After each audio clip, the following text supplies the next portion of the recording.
Sometimes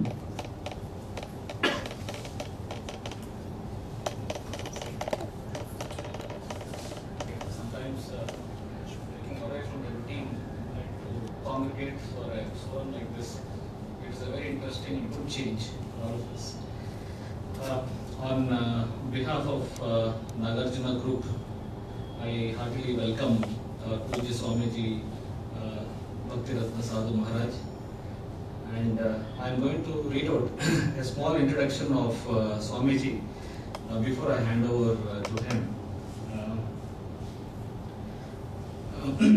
We all are living during the times of having great advancement in life, wherein our communication is wireless, telephones are cordless, cooking is fireless, and food is fatless.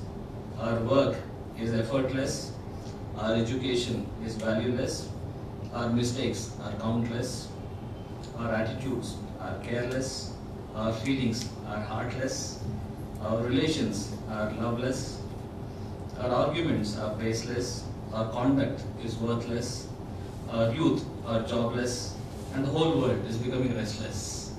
Yet we claim that we have advanced. In short, 21st century has everything, yet it makes everyone feel it is lifeless. The simple reason for all this, which His Holiness Swami Gaurandapad says, is because our religion has become creedless, and the deepest secret behind that is because our faith has become godless. Swami Gaurandapad says, most of us we believe differently. Actually, he says we are spiritual beings to have a human experience, but not human beings to have a spiritual experience. Swamiji has widely gone into the depths of our Vedic scriptures, Upanishads, Puranas, Bhagavatam, Srimad Bhagavad Gita, and Sri Chaitanya Charitamrita to reiterate strongly what Lord Krishna spoke in Bhagavad Gita as what we sow, so we reap. Swamiji was born in Ahmedabad, Gujarat on 22nd November 1971 in Gujarati Audich Sahasra Brahmana family. Right from his childhood, Swamiji had an intense spiritual inclination which was nurtured by his pious and noble parents by the regular and daily recitations of kirtans and bhajans of Lord Krishna at his home. During his school and college days, he visited all the thousands of holy places of Vedic pilgrimage in India, from Himalayas to Kanyakumari and Dwaraka to Puri, along with his father. Due to these intense travels, he developed more and more detachment from the material world and attachment to lead a saintly monastic life of constantly chanting and preaching the holy names of the Lord. Swamiji studied in the English convent school at Matunga in Mumbai and was always exceptional academically. He later got into IIT Mumbai and passed out as a gold medalist.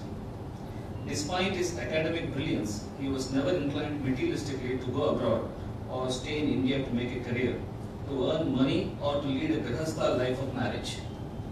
Even after into IIT Mumbai to do a Master of Science integrated degree in chemistry, which included comprehensive training in all the engineering fields, which had very lucrative and promising occupational prospects abroad, Swami Gaurandapad requested his parents to allow him to retire with some land and a cow in the village so that he can peacefully practice his spiritual life instead of getting entangled further in what he believes is Jadavidya and the rat race of this material world.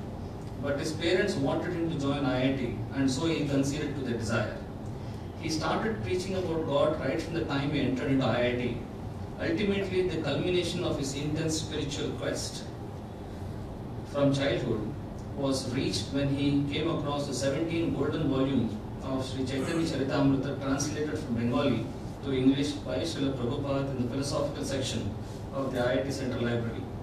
After completing his 5-year course and obtaining his degree, he joined the International Society for Krishna Consciousness, founded by Srila Prabhupada, and served as a brahmachari leader in book distribution from the beginning.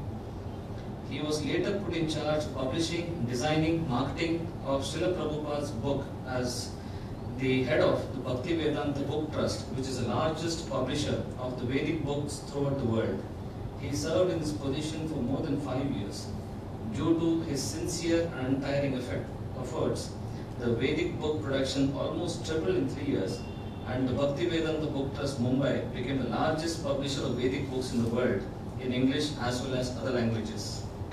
Meanwhile, he utilized his spare time in deeply studying the books and teachings of Srila Prabhupada, and later those of the previous acharyas, the associates of Lord Chaitanya.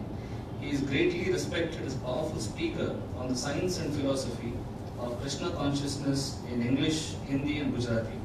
Some of you, if you had seen the Atma serial, which was shown in Sony TV about a decade back, he was a regular speaker on Bhagavad Gita, which was regularly shown on Sony TV about a decade back.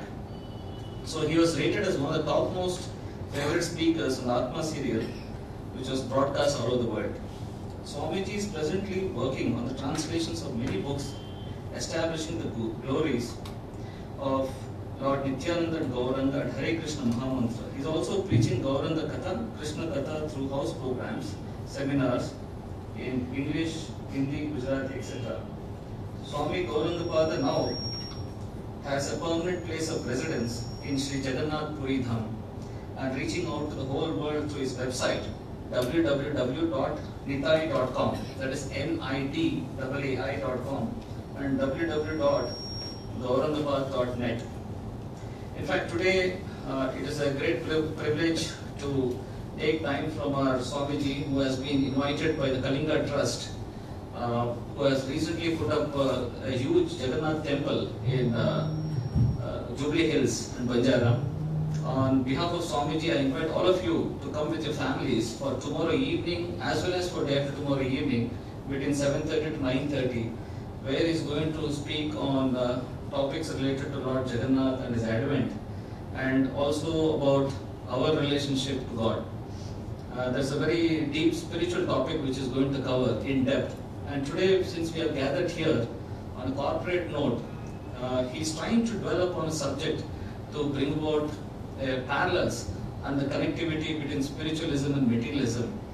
And he is trying to bring about salient aspects of Bhagavad Gita, which is purely spiritual in fact, where the Bhagavad Gita is entirely about soul, but he picked up certain salient points to cover the necessities for the corporate world, like stress management, time management, art of self-management, power of habits, secret of concentration, mind your mind, positive mental attitude, team playing and winning trust of others, overcoming inferiority complex, constructive criticism, how to give it or take it, fate and free will, karma, the law of infallible justice, key to real happiness, conflict resolution, 8 qualities of an effective leader, managing our anger, self-development, personality development and character building, proactive leadership, art of living and leaving, both.